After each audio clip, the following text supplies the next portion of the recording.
حليف ميديا.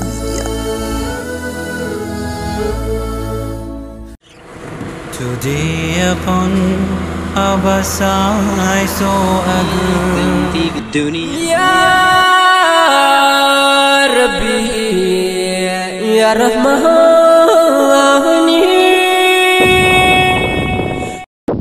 Habibi Biya Qur'ana Rabbi nu haqor Biya misoma Rabbi nu haqor Habibi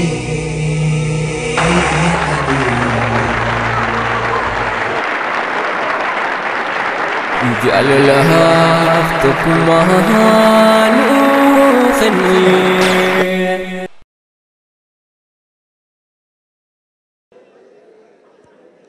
Gareen bomboliinoodhaa akkamitti jabaatanii nyaata adamsuu akka qabani nu argisiisanii jiru. Ulfaadhaa galatooma isaaniin jenna.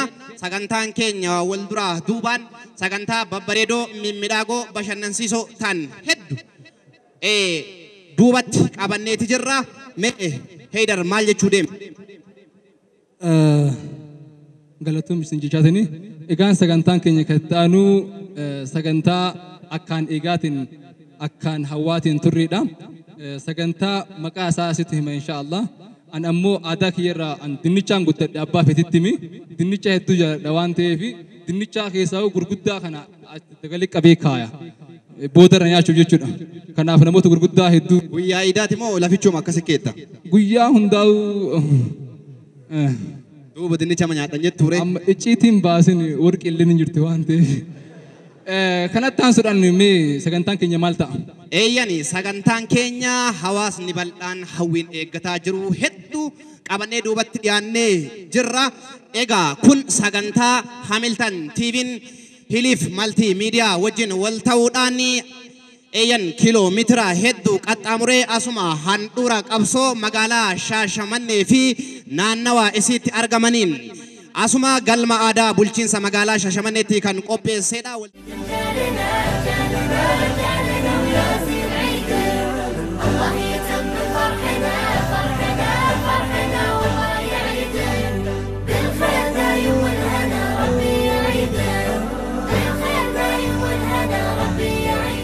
Kanatti aansuudhaan ustaaza keenya beekamaa yeroo dheeraa sagalee kiloolee isaaniitiin ergaa islaamummaa nuuf dabarsaa turan.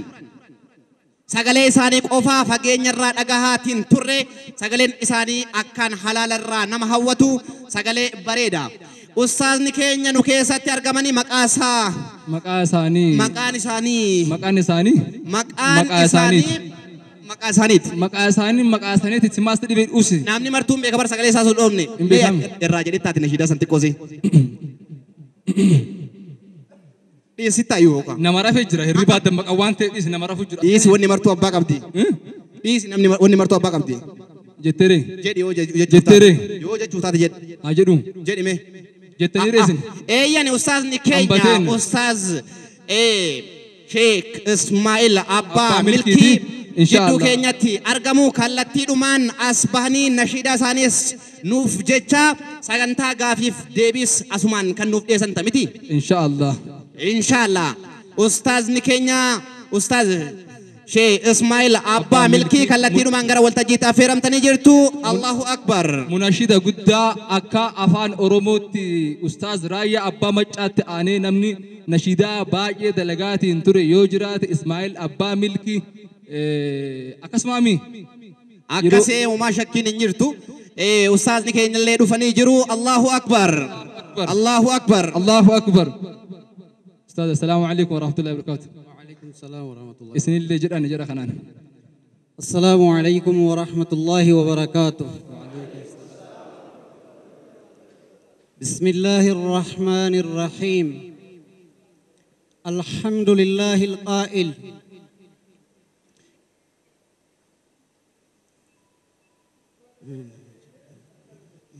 الله أكبر الله أكبر الله أكبر يؤتي الحكمة من يشاء ومن يؤت الحكمة فقد أوتي خيرا كثيرا والصلاة والسلام على نبينا محمد القائل إن من الشعر حكمة وعلى آله وأصحابه ومن تبعهم بإحسان إلى يوم الدين أما بعد ناقاف رحمتك كانوا ما هنكمني نبيو ترتي بوسي يا رحماني ناقاف رحمتك كانوا ما هنكمني نبيو ترتي بوسي يا رحماني الحمد لله يا قفت فما يا قفت ايتين تاسيسون دما أتول كم ناقودو أتول كم نانتيكو أتمي قدوما نمنت أتول كم نانتيكو أتمي قدوما وامبون تنسون سبرا بكما akka Firaun afa sagode buufama oto angofta rajedu gadkatama bone satinne sun sibira bekama waan hojjete irratti inni hin faarfama ya arhamar ruhama nu kenni yaqini nabiyyota irratti buusi ya rahmani nagaaf rahmatake kan oma hin qabne nabiyyota irratti buusi ya rahmani nagaaf rahmatake kan oma hin qabne nabiyyota irratti buusi ya rahmani Allah Allah ya zal judi ya ghawsa kulli al-adi fanajjina min hasidi wa min bala'il jahidi الله الله يا ذا الجلال فنجنا من الضلال ومن شر يوم الأحوال يا كامل المقاصد حمد لك رب الورى يا جراتا يا رومرا غريشومي غريشارا دون فاساتي وامتي هندي يا جراتا يوم بني يا قوتو هيرنا قمني يا قفتا جيرون كنمني حضرانو قوتي مقصدي سيكدني يا ربنا قويا غفا چنكيسنا نجانو باسركنا نرافو دي دمو فردي قبنا عرشي كان كيتي جلنو قوبا چيسيتي قبانا جانو باسيتي نسنسيسي دار الخلدي otu jirru duniyaa irratti nama imaani guuttate hojii khayrii dabalate kan dura ergatu zaadi ammoo quraana michoomuu badii hundaarraa eegamu akhira umrii gaarumuun waffaq yaa rabbal juudi otu quraanni nu gorsuu maani laphee keenya onsuu نجانو باس يا قدوس نرافق سوام بدي إني إيماني جدانو أتو دنيا رجرانو أمانو دانو هنتنو أتو دران سن الله دي إيكي لبوم مرمقه آلي نيكي اتبوه إني فمو بيوتم ته درا إيماني بددي إني نويو واللالو مان بدي أماني بدي فما إني نويو واللالو مان بدي أماني بدي فما نكاني يكسي فما دربون إرغن زادي لكن كنا رنيرتو أسمرا ترابتو قدان كوتيس كنن چالتو كنوتو تاتي فايدي والسلام عليكم ورحمة الله تعالى وبركاته وعليكم السلام ورحمة الله وبركاته أستاذك إني هدو قلتما سقليت أجستني من الإسلام الله أكبر الله أكبر راجع وانا سنجري في سبيل التموك ننجروش أستاذك إني خبجما في جالة ما قويا هرّا أيان إذا الأدها كماتك أفوري أفورتما خبجو داف ودنا أرسلت أم مقالاش عشبني رفتن جم مرة كاتني كيلومتر إبا أفوري سدوم قط أمرتني فين أولتني أسوهم بوليني أيانا قويا هرّا ركبوت أفجتشا أمس كيلومتر إب لما شانتما قط أمرتني ولما غلطي كيلومتر إبا شاني في سديتم dhibba jaha walumaa galatti kiiloomeetira dhibba jaha akka ta'u qaxxaamuranii Adaamaallee irraan gurra waan ta'eef ayyaana guyyaa har'aa kabajuudhaaf asitti argamtan ustaaza keenya baga nu dhufte. Mee ustaaz abbaa milkii eenyu akka gama nashiidaatiin ibsatanii mee Ismaa'il milkii eessatti dhalatan eessatti guddatanii waan jedhu gaafii kana. bakki dhaloota kiyyaa godina Jimmaa aanaa Gommaa ganda qottaa cuwaa jedhamti duraan cuwaa dhaalachuudhaan kan beekamtu amma erga gandi walitti deebi'ee ganda qottaa cuwaa jedhamti aanaa dhuma Gommaa keessatti argamti jechuudha. Itaan suudhaan ustaza keenya hawaasni keenya bal'aan kaabaaf kibba bahaadhii haa ta'eetiin yeroo miidiyaan keenya kan televezyiinii hin jirretti kaaseeta keessaniif ka'a ustaz Raayyaa Abbaa Macca ragaadhaaf mana kennallee mana ustaz Qamarillee kunu guutee kaaseenni hagamma teknooloojiin akkana balleessee birrii kennallee akkasi kasaarse malee kaaseetti keessan jalqabarraa haga dhumaatti hagammaa hin jira. Mee gara aartiitti akkamitti seentanii eenyutu fakkeenya isiniif ta'e aartiitti seenuudhaaf? Shariita Haji Ahmad Soonnee kan jedhamu isaanii duraan utuma muftii biratti kitaaba deemne qaraanu kan isaanii dhaggeeffataan ture booda kana utuma kan isaanii dhaggeeffadhuun gara ofii kiyyaa gara nashiidaatti seenu way ulamaan kan na gargaaran jiru yeroo awwalaatiif jechuudha kanatu itti na kaase jechuudha. Kaaseeta keessan awwalaa eessatti waraabdan? Istiidiyoo Finfinneedhumatti waraabe. Qarshii meeqaan badhaasa qabdan yoo deebistaniif? Kaaseetuma keessan kan jalqabaasan qarshii meeqaan akka waraabdan yoo naaf himtan badhaasa qabdan? Qarshii yeroo sana qarshii awwala waan ta'eef hinuma hawaasa hasi gurra haa gahu jedheetuma malee qarshii wayii hin barbaanne sana. Allahu akbar. Allahu akbar. Mee karaa kaaseeta nashidaa kanaan galiin isin argattan yookaan waggaa hanga har'aatti nashidaalee hedduu baastanii kaaseeta hedduu hawaasa biraan geettan galiin keessan eessarraa yookaan ajjata eessarraa argattan? Shariita yennan baasu kaaseetta tokko hanga 15 kan hin gallakkise hin gurgurreen takka wanni gurguruu dhiiseef ulamaan gaafadhe shariita kana yoo dhaqee sajjale yoo gurguree akkamii ji'a shari'aatti jennaan lakkii gurguruun horiin argatta fuula rabbiitti yoo barbaadde immoo akkuma kanaan hawaasa muslimaa gurra haaseenu malee farankaatti gurgurtinaan jennaan hin gurgurree jirri yeroo gurguran hammuma fedhan kana wacii godhadhu jedhanii naa kennaa turan malee waa wacii jechuudha hin gurgurreen takka kaaseetti tokko hin gurgurre. Galiin keessan yookaan dalagaa nashidaan ala wanti isin dalagdanii maddi galii keessanii jira? Maddi galii kan biraa waggaadhuma keessa buna wayii facaasa lama wayii hin qaba abbaa kiyya bira kan hin dhaabe isumaan fayyadamuu malee galii biraa hin qabu. Egaan ustaza keenya galatoomaa jechaatiin wanti aartistoota Oromoo keessaafuu ka Islaamaa waan hedduu nama yaashisu tarii waan hunda takkaan isinitti himuu fi xiqqoo nu jalaa miidhamta yaadan. Ustaza keenya nashidaa meeqa baastan hagam baatti? Nashidaa meeqa baastan walumaa galatti? Hanga tokko hanga 15tti inni 15ffaan istiidiyoo kaleessan seenee maastariinaa kennaniiru yoo rabbi jedhee Idul Adhaa kanatti gallakkisuudhaaf qophaa'een jira yoo rabbitti nu ga'e. Istiidiyoo irraa baatanii dhuftanii nashidaallee jechuu baatanii ceesisa nashidatanii nu osoo hin affeertanii akkam haaraa nashidaa haaraa wata akkaan dhageeffatamne. Allahu akbar. Nashidaa haaraa ceesisa isaa qofa nashidaa haaraarraa. Allah ya Rahman Farun keti ya Kudusu Bilisumanu kennite syukri kennisu ya lammi ko hiyadin biya ke gadisu. Allahu akbar. Allah ya Rahman Farun keti ya Kudusu Bilisumanu kennite syukri kennisu ya lammi ko hiyadin biya ke gadisu.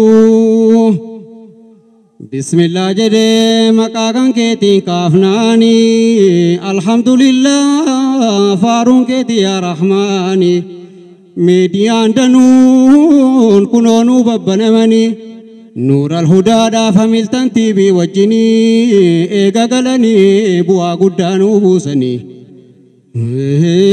galanii bu'aa guddaa nu buusanii alhamdulillah faaruun keetii yaa rahmaanii aduwwiin diiniif duniyaa kan keenya haciisu yaa lamni koo hin yaadiin biyya kee gadhiisu.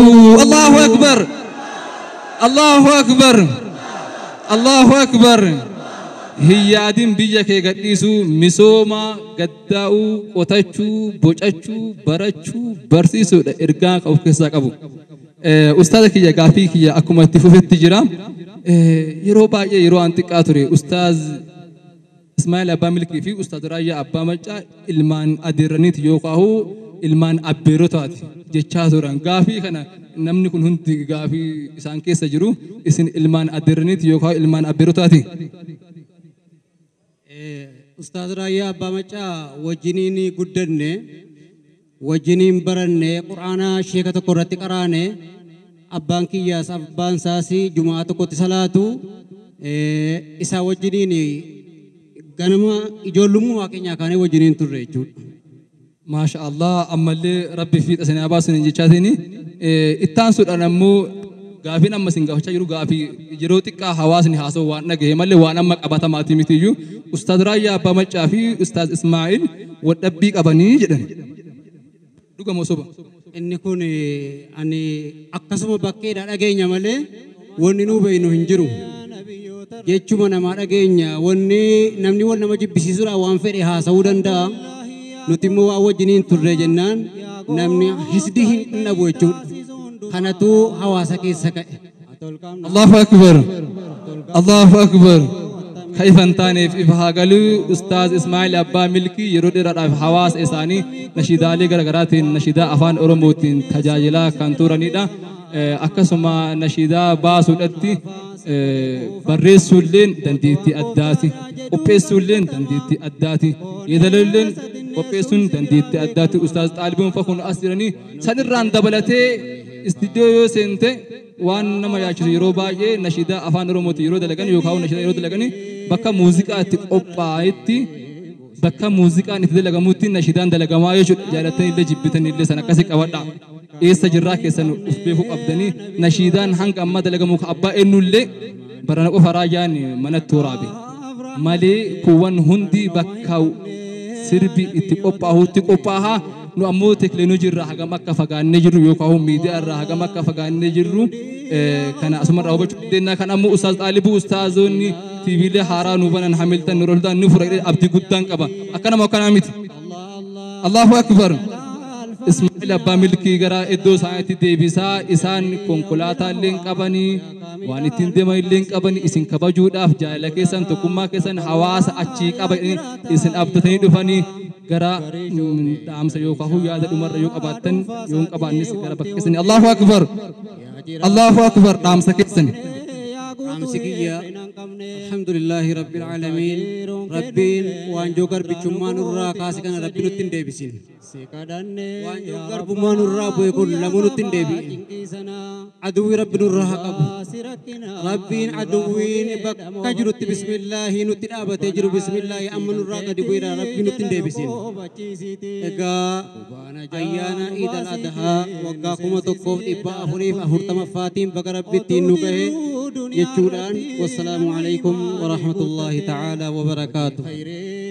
Wa alaikum assalaam wa rahmatullahi wa barakaatuh. Allahu akbar, Allahu akbar, Allahu akbar. Maaloo naasif madhaan ustaaza keenya guddaa ustaaza kabajamaaf jaalatamaa yeroo bal'aa yeroo dheeraa hawaasa keenya tajaajilaa isin turan. Allahu akbar, Allahu akbar. Ustaaza keenyaan ulfaadhaa galatoomaa isin jaalannaa ammas umrii rabbiin isin haa dheeressuu nu keessa isin tursiisee warra waliin ture waan baay'ee walirraa baratullee aartiidhaan illee kallattii garaagaraatiin warra waa walirraa barataa walirraa waa fahamaatiin jiraatu rabbiin nu haa taasisu. Sagantaan keenya sagantaa mimmiidhagoo muraasatu boodatti nu hafee sagantaalee kanniin akka qalbiidhaan dhageeffattaniif asumaan kan isin affeeru. Hilif Media.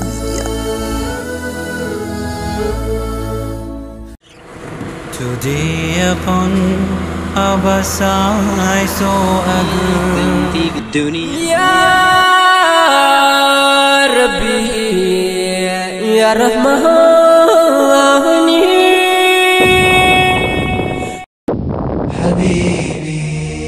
biyya quraanaa rabbi nu haa godhu biyya misoomaa rabbi nu haa godhu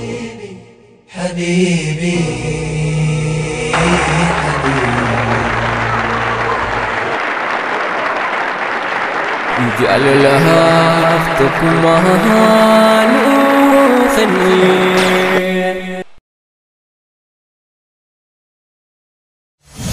حليف ملكية